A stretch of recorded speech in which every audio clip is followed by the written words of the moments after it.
Welcome back after the break. और अब मुल्की सियासत पर बात कर लेते हैं, क्योंकि पाकिस्तान तहरीक इंसाफ के बानी इमरान खान के खिलाफ 9 मई JHQ हमला केस का जेल ट्रायल अब बहाल कर दिया गया। और पंजाब गवर्नमेंट की बात की जाए तो पंजाब हुकूमत ने जेल ट्रायल का बाकायदा नोटिफिकेशन भी जारी किया है। और जरा ये बताते हैं कि जेल सुप्रीडेंट ने CPO रावलपिंडी को इजाफी सिक्योरिटी नफरी के लिए भी खत लिख दिया है, जिसमें यह कहा गया है कि 9 मई से मुतल्लिक आज 8 अक्टूबर को केस का जेल ट्रायल है। और खत में यह भी बाकायदा कहा गया है कि मुकदमे में 109 मुल्जिमान 150 वकला जेल के बाहर से पेश होंगे और विद फुल प्रूफ सिक्योरिटी इंतजामात के साथ, और जेल के अतराफ इजाफी सिक्योरिटी नफरी भी तैनात की जाएगी। दूसरी जानिब इमरान खान की एक्स अकाउंट पर पोस्टों को गैर कानूनी करार देकर हटाने की दरख्वास्त पर भी अहम पेशरफ सामने आई है।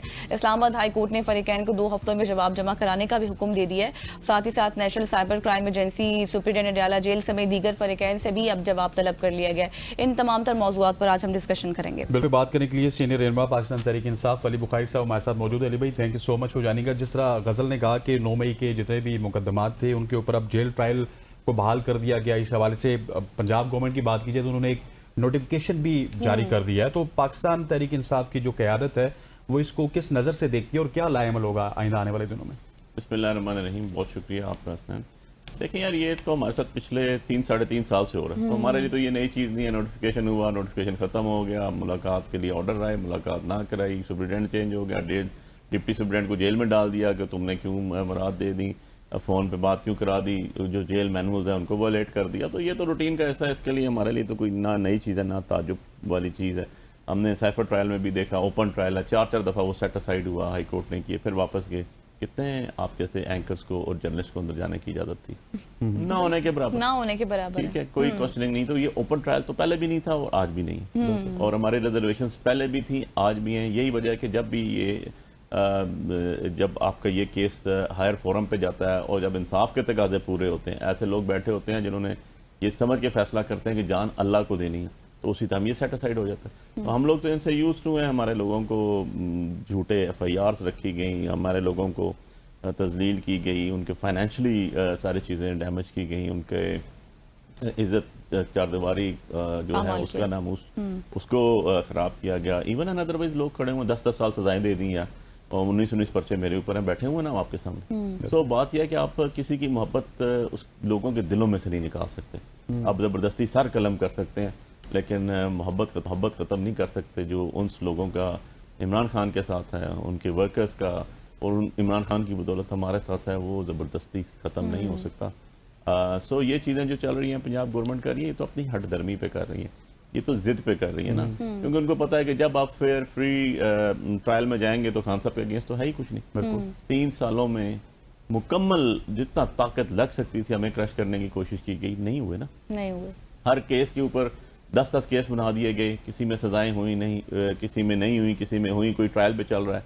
तो क्या हुआ? पार्टी तो आज भी खड़ी हुई है, और आज भी पाकिस्तान के असेंबली के अंदर सबसे ज्यादा तादाद जो है वो 16 भी हमारी है, गो के हमारी आधे से ज्यादा सीटें तो इन्होंने खा ली। बिल्कुल, इवन एन अदरवाइज 90+ सीट के साथ हम बैठे हुए हैं, डिस्क्वालीफाई भी कर रहे हैं, तो ओपन तरीके से करा दें इलेक्शन। जब इलेक्शन की बारी आती है तो अपोजिशन इकट्ठी हो जाती है हमारे अगेंस्ट, हुकूमत और अपोजिशन, मतलब पीपल्स पार्टी, उसको अपोजिशन तो नहीं कहूँगा मैं, वो वैसे ही फ्रेंडली अपोजिशन है, और उसके साथ जो है अदरवाइज वो गवर्नमेंट का हिस्सा है, ठीक है। और जो भी इनके आजकल भी चल रहे हैं, तो कल मैं एक प्रोग्राम ही कह रहा था कि हमारे गांव में एक इस्तेलाह यूज़ होती है, नूरा कुश्ती, मुकाबले, फिक्स मैच जिसको हम इंग्लिश में कहते हैं।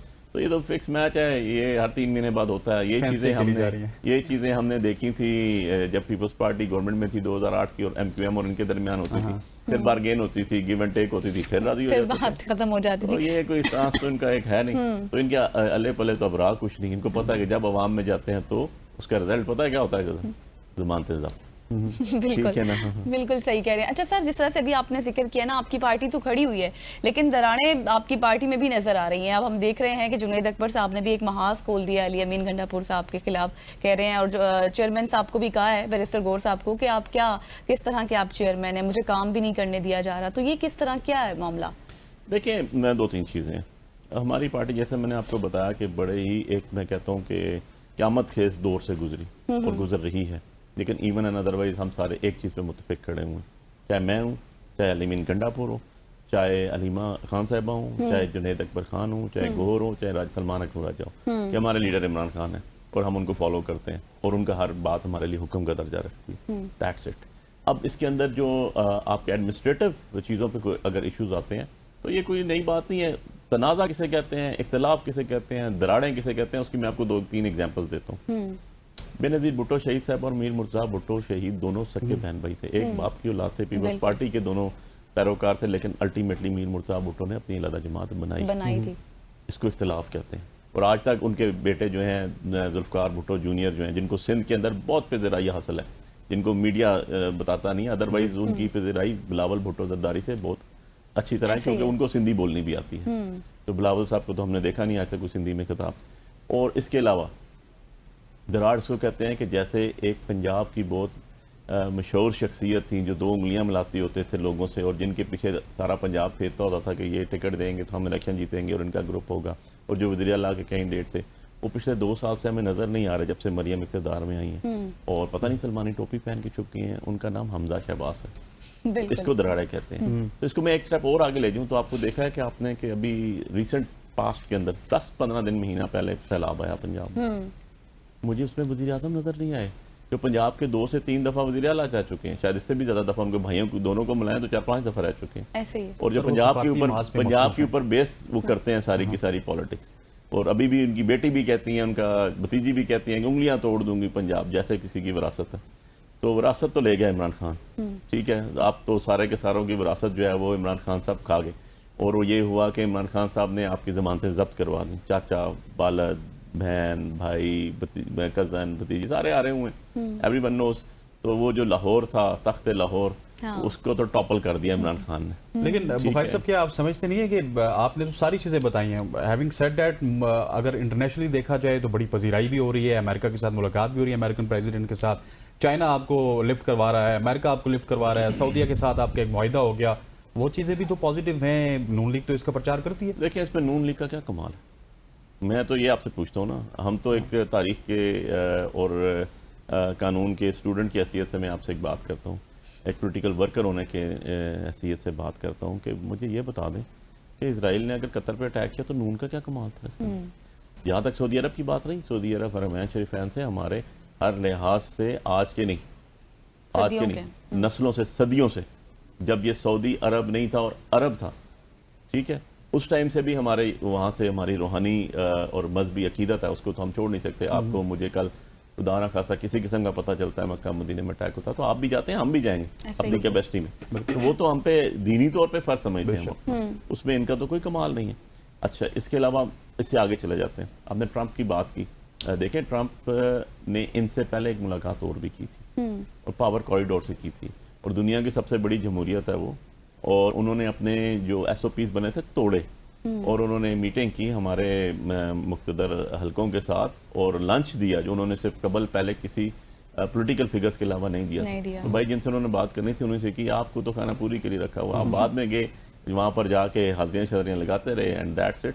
आपके हाथ मिला लेने से या आपके गप्पे मारने से आपके दोस्त कोई नहीं बन जाता। इंटरनेशनली दुनिया को एक जो होता है वो दोस्तियाँ नहीं होती, उनके मफादात होते हैं, ऐसे ही है, याद रखिएगा। और अब जिस सिनेरियो पे पहुंच गए हैं आप, जो यूक्रेन वॉर, रशिया को देखें आप, तो रशिया ने उन जगहों पे तो कब्जे कर लिए जो उनके सूबे जिनको था, पोजीशन तो उनके पास है। On the other side Israel war कहाँ तक पहुंच गई, मैं तो हैरान हूँ कि ये जिनका आप कह रहे हैं सफारती महाज, ये अपने लीडर कहते हैं मियां नवाज शरीफ को। देखिए, मैं अपना लीडर कहता हूँ इमरान खान, जो इमरान खान कहते हैं मेरे लिए वो सर तस्लीम काम है, मैं उस चीज़ के ऊपर खड़ा हूँ। मुझे बता दें, ये शहबाज शरीफ साहब इनके भाई जिनको वो लीडर कहते हैं मियां मोहम्मद नवाज शरीफ साहब का एक स्टेटमेंट इंडिया के खिलाफ आई मई 9 से लेके आज तक नहीं आई ना। तो इंडिया के खिलाफ जो पाकिस्तान की डायरेक्ट जंग हुई उनकी नहीं आई। इजराइल के ऊपर बता दें जरा उनकी स्टेटमेंट मुझे। एग्जैक्टली ऐसे ही है। नहीं आई ना। तो भाई आप क्या कर रहे हैं, किसको खुश कर रहे हैं? आपने वहां से बैठ के ट्वीट कर दिया और आपके डिप्टी प्राइम मिनिस्टर कहते हैं थके हुए थे, ट्वीट हो गई, यार वज़ीर आज़म के ओहदे पे आप बैठ के जैसे तैसे खुदा का खौफ करें। अब आप क्या डील करके आए हैं, क्या आप एग्रीमेंट्स करके आए हैं, क्या चीज़ें आपने गिव एंड टेक किया है, ये तो पता ही लग जाएगा अच्छा ना। सर, दुनिया मुझे की ये चीज़ें तो नहीं हो गई। आपकी मौजूदगी का फ़ायदा उठाते हुए मैं चाहती हूँ कि आपसे सारी चीज़ें पूछ ली जाएं जल्दी से, ट्रेन और टाइम खत्म हो जाए। ये बताइएगा कि जो पेशकश की गई है असद कैसर साहब की जानिब से कि फ्रेंडली फायर ना करें, अगर कोई है तो हम अदम एतमाद लाएंगे, क्या वैसे ही आप साथ चलने के लिए तैयार हैं पीपल्स पार्टी? देखिए, अदम एतमाद असद कैसर साहब ने कहा है, हमारे सीनियर वो पार्टी के रुकन हैं, एक्स स्पीकर रह चुके हैं, वो सिटिंग MNA हैं, पार्टी के अंदर उनका बड़ा वैल्यू है, खान साहब भी उनको बड़ा हाई ग्रेड करते हैं और डे फर्स्ट से पार्टी के आए वो आपको पता है, कॉलेज स्कूल दौर से वो आए और यहाँ तक पहुँचे। अब इशू ये है कि पीपल्स पार्टी हर जगह कहती होती थी, हमने तो पहले इनको कहा था कि हुकूमत बनाएं, हुकूमत बनाएं, हुकूमत बनाएं। यार आपने कहा था, नहीं कहा था, छोड़ दें। आज तो आपके ऊपर डायरेक्ट बात आ गई ना, आ जाए मिलकर हुकूमत गिराते हैं। ठीक है, ज़रा इसके स्लोगन को ना चेंज कर देते हैं, हुकूमत बनाना तो छोड़ देना, सिस्टम डिटेल हो जाएगा। भाई कौन सा सिस्टम? सबको पता है कि फॉर्म 47 के तहत लोग बैठे हुए हैं, आपको भी पता है। तो मैं तो उनसे भी ये कहता हूँ वालों से, यार 17 वाले सीटों वाले प्राइम मिनिस्टर बन गए हैं, आपके 30, 32, 35 जितनी भी हैं, इनसे तो ज़्यादा ही थी ना, तो आप बन जाते। इसलिए कि आप भी मदद के साथ इसी तनख्वाह पे चल रहे हैं, इसी नौकरी को आपने एंजॉय कर रहे हैं। That's it. अदरवाइज ये है कि मैं दोबारा रिपीट कर रहा हूँ, हुकूमत नहीं बनाई ना हमने, आ जाए अब आप मिलकर हमारे साथ हुकूमत करें। चले जी, हुकूमत हमने नहीं बनाई, आए आपसे मिलके हुकूमत बनाते हैं। अली बुखारी साहब कह रहे हैं गिराते हैं। अली बुखारी साहब कह रहे हैं Pakistan Peoples Party. Sir thank you so much for joining us. खवातीन और हज़रात, ये था हमारा पॉलिटिकल सेगमेंट। यहाँ पे वक्त हो जाता है एक शॉर्ट से कमर्शियल ब्रेक का। ब्रेक लेते वापस आते हैं, हमारे साथ रहिएगा।